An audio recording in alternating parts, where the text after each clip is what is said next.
Estamos de regreso en Panorámico, una producción del Tecnológico de Monterrey Campus Guadalajara. Bueno, hemos venido hablando de la comunicación política, de todo lo que concierne a ella, los actores que forman parte de ella también.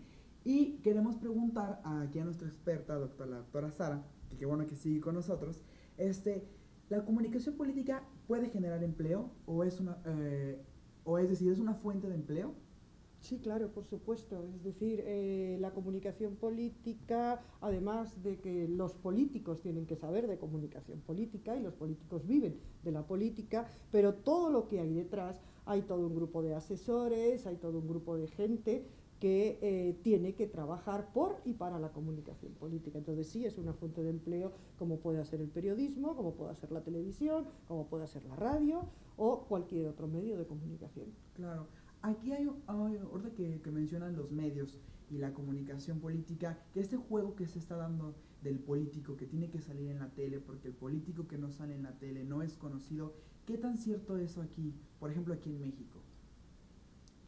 A ver, la televisión teóricamente llega a muchos más sitios de lo que llega una persona individualmente. Es decir, tú imagínate en un país de 100 millones de habitantes, más o menos, que el político, para que lo conozcan los 100 millones de habitantes, tuviera que ir casa por casa dando la mano a 100 millones de personas. Evidentemente necesitaríamos una campaña política, pues no sé, de miles de años o algo por el estilo, ¿no? Entonces, evidentemente, en ese sentido, la televisión lo que permite es que muy rápidamente y en muy poco tiempo la gente o la gran mayoría de la gente te conozca.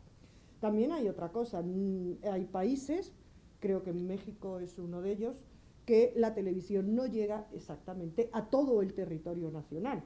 Entonces, bueno, pues también tiene en ese sentido sus limitaciones. Ahí donde no llega la televisión, normalmente, por ejemplo en África, el gran medio de comunicación por excelencia es la radio, no es la televisión. Pero en líneas generales, todo lo que es un medio que multiplica la posibilidad de estar simultáneamente en muchos sitios a la vez es imprescindible en la actualidad para las campañas políticas. Es decir, no puede haber un político que de pronto diga, pues yo estoy enfadado con los medios y voy a hacer mi campaña política sin salir jamás en la televisión. Pues qué bueno, hará toda la campaña política que quiera, pero no creo que le vaya a servir para mucho. Entonces sí podría ser cierto que político que no sale en la tele, político que no es conocido. Político manera. Que no sale en la tele, al menos es mucho menos conocido. Claro. Bueno, otra pregunta. El comunicador, bueno, en comunicación política hay diferentes, acabas de mencionar diferentes ramas. ¿Cómo se le hace para, a lo mejor, ser, ¿cómo decirlo? ¿Trabajar en alguna rama o...? Ajá, sí, no el perfil, sino... ¿Quieres saber, por ejemplo, cuáles serían las cualidades que tiene que tener un asesor político de un político? Por ejemplo. Pues mira, aparte de conocer a fondo la comunicación política, o lo que es los entresijos de la comunicación política, tiene que conocer la política de su país al máximo, tiene que tener a su vez buenos asesores, por ejemplo jurídicos, es decir, el equivocarte en una firma puede arruinar la campaña política de alguien en un momento dado.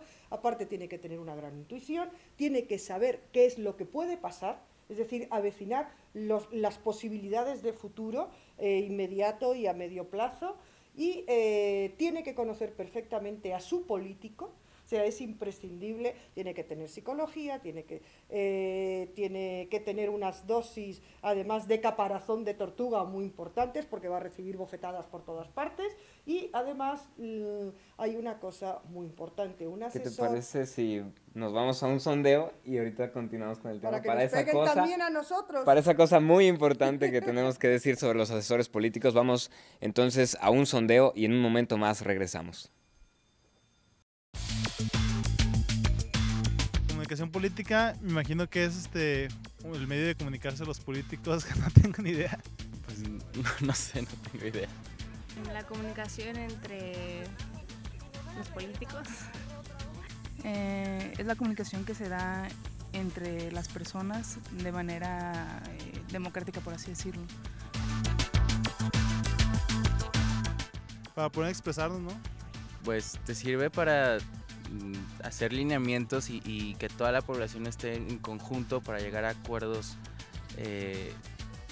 en común para llevar a la sociedad a algún fin común o alguna respuesta social. Pues a mí, pues, tal vez como por los medios de comunicación que te comunican lo que están haciendo con el dinero del país y así. Nos sirve para llegar a acuerdos, para, digamos, concretar cosas. Estamos de regreso de este pequeño sondeo. Estábamos hablando del asesor político, cuáles son las habilidades, lo que tiene que saber. Hablábamos que tiene que conocer un poco de psicología, tiene que conocer a su candidato. Y hay una cosa muy importante que nos tenías que decir. ¿Cuál es esa cosa muy importante? Sí, no, lo que quería decir es que además el buen asesor político nunca se conoce. Es decir, es la gran incógnita que hay detrás de alguien. Entonces tiene que tener muchas dosis de humildad, porque si se equivoca, el responsable es él. Y si gana, el responsable es el político, no es él. Entonces también en ese sentido hay que tener muy claro que las medallas siempre se las ponen otros. Ahora, por ejemplo, cuando un asesor político, él es el que él escribe el speech, lo que va a decir el discurso político. Es que depende mucho del político, del nivel del político y del dinero que el político tenga.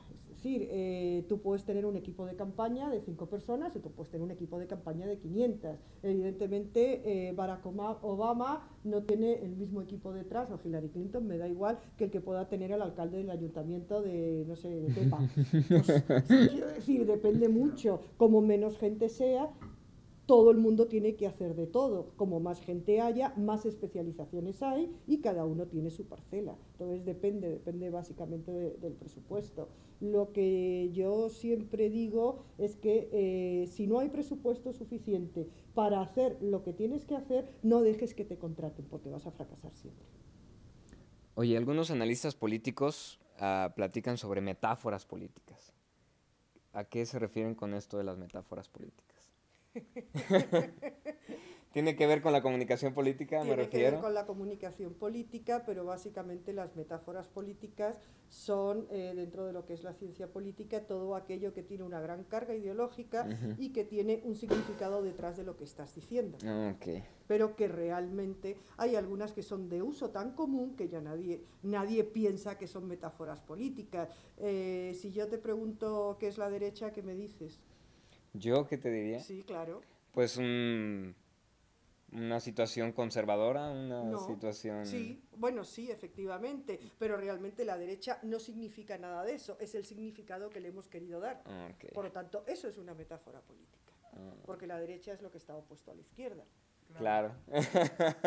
Pero nosotros le damos otro significado.